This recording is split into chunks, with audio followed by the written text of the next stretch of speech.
Hello, everyone. This is Laura Johnson, Marketing Assistant here at TBA Credit Union. Thank you so much for joining us today for this webinar on college planning. All attendees will be on mute today to minimize any background noise. And Paige and Peggy are joining us today, and they will be presenting as local experts who bring with them a wealth of knowledge on college funding, FAFSA, and much more. If you have any questions or comments during the webinar, please feel free to use the Q&A boxes, and I will be keeping an eye on that. Again, thank you so much for joining us today, and I will now hand it over to Paige and Peggy. All right. So I will be covering comparing costs, scholarships, and then a little bit about state and federal aid. So the first thing you need to do when getting ready for college is understand the cost of attendance. You're going to hear this term a lot. It sometimes gets abbreviated as COA. So there are direct costs that have to be paid to the college, like your tuition and fees, sometimes your room and board. There are also indirect costs, such as books and supplies, personal expenses, and transportation. So a good thing to do is to start comparing cost of attendance now, looking at the net price. We're going to talk a little bit more about that later. And try and calculate your specific costs with your spending plan and compare your aid awards. So this net price calculator, all colleges are required to have this on their website. So this is an example of NMC's. What you can do is you can put in your information. If you know your FAFSA data, you can type that right in on there. You put in the number of credits you're planning on taking. They might ask you a few things about where you live to try and figure out your tuition costs and the program that you're going to be studying in case there are extra costs with that program. But you can put all the information in there and it gives you a really great overview of what you're looking at for your cost of attendance for the year. Also, all colleges will have a list of their tuition and fees so that you can see exactly what you're going to be charged. At NMC, we charge per contact hour versus credit hour. So that's something to keep in mind, and just know that different colleges charge at different rates. So to always look at that. So let's just do a little comparison with tuition and fees. So these prices are based on your full year. You're going full-time, which is usually 15 credits, and you live in-state and you're going in as a freshman. So at MSU, you're looking at just over 14,000. Kalamazoo College, which is a private college, you're looking at over 52,000. And then NMC at in-district rate, 4,500, out of district, 8,800. So just some things to keep in mind. Room and board usually averages about 10,000. And books and supplies can average around 900. Obviously, there's going to be some that are above and below those. So just thinking about that, once we get to our federal and state aid, you'll have to know how far each of those aid packages are going to go at each school. So how are some ways that you're going to help pay for college after you've seen those huge numbers? Well, you can have a savings plan. There are payment plans usually at the college, or there is financial aid. So financial aid is designed to help pay for college. So some ways to just reduce the cost of college education from the beginning is you can be dual enrolled during high school.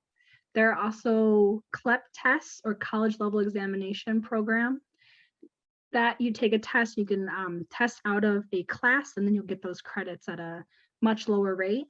There are also advanced placement credits. And just make sure to look at the college you're wanting to attend and look at their rules and figure out what works best for you. Another great thing is to apply for scholarships. So here are some tips on how to win scholarships. A good thing is to start looking for scholarships now. Prioritize your applications by deadline and then the expected value of the scholarship.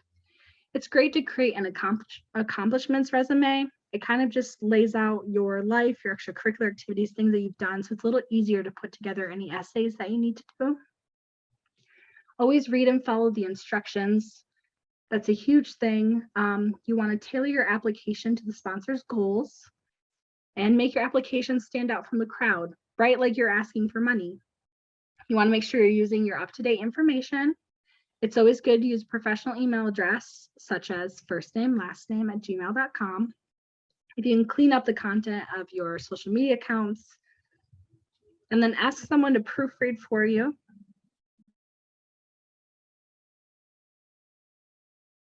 And just know it gets easier after your first 6 applications. I know it sounds like a lot, but once you get in a rhythm, it gets much easier. There are also 2 types of scholarships you should be aware of. There are institutional scholarships, which are granted from the actual college or university.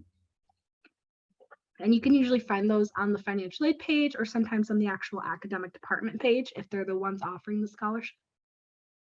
Here's an example of NMC's scholarship page. There are also external scholarships, which are given through community foundations, clubs, churches, or scholarship websites. A great scholarship site is FastWeb, and you can sign in. They kind of tailor opportunities towards you. We're at NMC on our scholarship page. Under opportunities, we have an external button.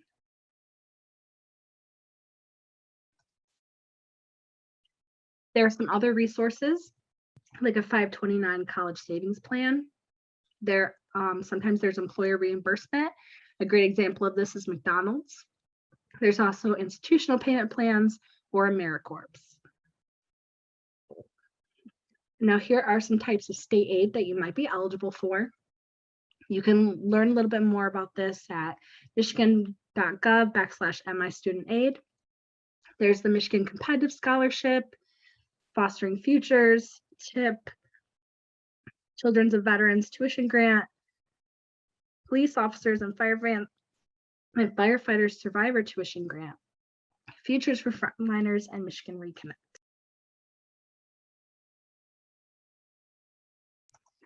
Again, you can review a little bit more about this on michigan.gov.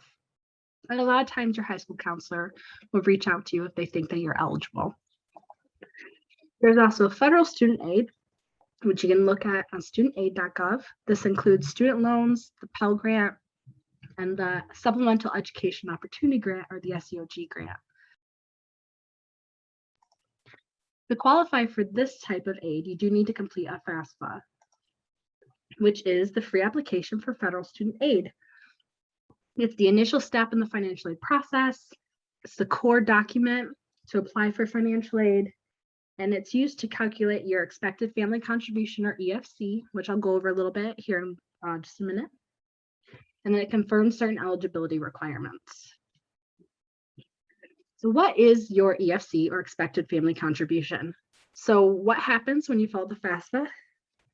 They take a look at your student financial information and your parent financial information if you are required to provide it. And they come up with this number on what they think that your family's ability to pay for your college would be. And sometimes this number might look ridiculous. Just know it's not in dollar amounts. You're not expected to pay that amount. Financial aid departments, we use that number to calculate the aid that we're allowed to offer you. So like we said at the beginning about cost of attendance, you take your cost of attendance minus your EFC, and that equals your financial need. So the FAFSA is open right now for next fall. It's the 2022-2023 FAFSA. The FAFSA always opens on October 1st. And this current FAFSA is going to be using 2020 income information. So just something to keep in mind. If you need help completing the FAFSA, NMC has a great program where we can help you complete it with one-on-one appointments. We do Zoom or in person. It doesn't matter if you're going to NMC or if you're going elsewhere. We are here to help you regardless. So you can sign up on nmc.edu/financial aid, and you'll see this lovely green box that says sign up for an appointment. So if you are an NMC student or you've been admitted, you'll click the button for students with an NMC ID. And if you're not, you'll click the one for students without an NMC ID. And then we will help work with you and help you complete that FAFSA. And then if any questions came through, we can talk about those at the end. But that is the end of my presentation. Hi, my name is Peggy Stevens, and I've been a counselor at a local high school. And some things I wanted to bring to your attention that have lots of good money to find is Paige mentioned my Michigan Student Scholarship Grants. It's called Mich-G, And you can type Miss G into Google and it'll take you to the website. This is where you want to go if you have had any time in your life where you received Medicaid benefits. Miss G will help you see if you qualify for TIP grants. TIP grants will pay your tuition for 2 years at a community college or up to 4 years at a university. Usually it covers community colleges for the first 2 years and then university for the second 2 years. What you're going to need to go onto the Miss G website is your social security number, and your school counselor cannot help you with that because they don't have your social security number. You're going to need your current address, your school name, in about 5 minutes. So you log in, you say you want to see if you have TIP, you enter your information, which is an update, and then you will receive notification right then if you qualify for TIP, and then it'll help you pick what university or college you want to attend that accepts TIP. Next thing we're going to talk about is some savings, some ways to help with savings prior to starting college. Your parents or grandparents could have started a savings plan for you. Each one of the ones listed have pros and cons. Some of them you will be taxed on when you take the money out. Others will be tax exempt if used for higher education. Most of them can only be used for higher education. Some only cover tuition and books, and others will cover plane tickets, computers, anything in the transportation need. They're very complicated, and the only way to know what one is best for you is to sit down with your family and the people contributing to it and go through the pros and cons for them. I recommend meeting with somebody about it so that you make sure your money is where you want it to be. And if you don't end up in higher education, what one is the best for you. Grants is another way to pay for college. Grants are money that you never pay back. So a lot of things that people think of with grants is scholarships and stuff. Grand Traverse Regional Community Foundation has many grants out in the spring. They do an early deadline, so you want to make sure you get on their website early. They have lots of different kinds of scholarships that are only available for certain townships, certain cities, or even the certain county. So lots of local things needed there.